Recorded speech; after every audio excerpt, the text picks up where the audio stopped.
Bago pumanaw, naibahagi pa ng social media personality at sparkle artist na si Eman Atienza, anak ng TV host na si Kuya Kim Atienza, ang kanyang mental at emotional na pagod na dulot ng social media. Sa kanyang Instagram channel, ikinwento ni Eman, na nag-deactivate siya ng kanyang TikTok account matapos maranasan ang matinding pagkapagod, anxiety at pagkawala ng saya sa paggawa ng content. Ayon kay Eman, nagbukas siya ng TikTok account bilang paraan para malabanan ang kanyang insecurities at muling magkaroon ng self-confidence. Inamin niyang matagal na panahon na siyang insecure sa kanyang looks at personality. Aniya, I wanted to push myself to be authentic and proud.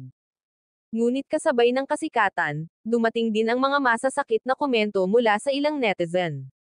Araw-araw raw siyang nakakatanggap ng death threat at misogynist comments, telling me I'm stupid. Dahil dito inamin niyang unti-unti siyang nawalan ng gana at kapayapaan sa paggawa ng content. I never really did social media for money.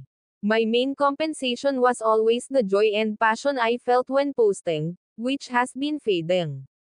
Matagal niyang pinag-isipan ang desisyong lumayo muna sa social media, at sa huli, pinili niya ito bilang paraan ng pangangalaga sa sarili.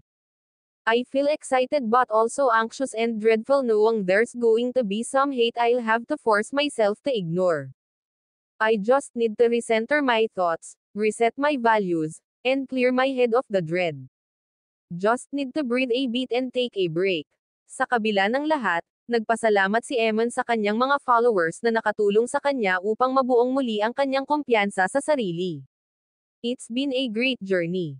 I'm so grateful. Hindi lingid sa karamihan na nakaraang buwan lang ay laman ng pambabati ko si Eman matapos lumabas ang mga malisyusong posts tungkol sa kanya sa social media dahil sa pagiging nepo baby nito.